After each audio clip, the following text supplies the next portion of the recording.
নিশুত রাতের ডাক। বাংলার এক প্রত্যন্ত গ্রাম, নাম তার ঝাউডাঙ্গা। গ্রামের শেষ মাথায় একটি বিশাল পুরনো অশ্বত্থ গাছ ছিল, যাকে গ্রামের মানুষ জমের দুয়ার মনে করত। সেই গ্রামেরই সাহসী যুবক ছিল অয়ন। সে ভূত প্রেতে বিশ্বাস করত না। একদিন বন্ধুদের সাথে বাজি ধরে সে ঠিক করল, অমাবস্যার রাতে ওই অশ্বত্থ গাছের নিচে একা সময় কাটাবে। রাত যখন 12টা, চারপাশ নিঝুম। ঝিঝি পোকার ডাক আর তিতির পাখির কর্কশ শব্দ ছাড়া আর কিছু শোনা যাচ্ছিল না। অয়ন টর্চ হাতে গাছের নিচে বসেছিল। হঠাৎ ওই বাতাসটা খুব ভারী হয়ে গেল। পচা মাংসের মতো একটা উৎকট গন্ধ নাকে এল তার। অশরীরী পদধ্বনি। হঠাৎ অয়ন শুনতে পেল তার নাম ধরে কেউ ডাকছে, অয়ন, ওরে অয়ন, এদিকে আয়। গলার স্বরটা হুবহু তার মৃত ঠাকুমার মতো। অয়ন চমকে উঠল।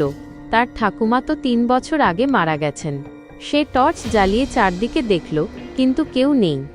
ভয়ে তার গায়ের লোম খাড়া হয়ে গেল।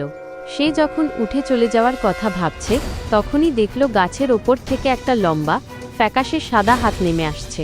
হাতটা অস্বাভাবিক লম্বা, আঙুলের নখগুলো পচা কালো। গাছের রহস্য। অয়ন দৌড়াতে শুরু করল, কিন্তু অবাক কাণ্ড। সে যত দৌড়াচ্ছে, ঘুরে ফিরে আবার সেই অশ্বত্থ গাছের নিচেই চলে আসছে। মনে হচ্ছে পথটা গোলকধাঁধা হয়ে গেছে। হঠাৎ সে দেখতে পেল গাছের মগডালে একটা ছায়া বসে আছে। ছায়াটার মুখ নেই, শুধু দুটো জলজলে লাল চোখ তার দিকে তাকিয়ে হাসছে।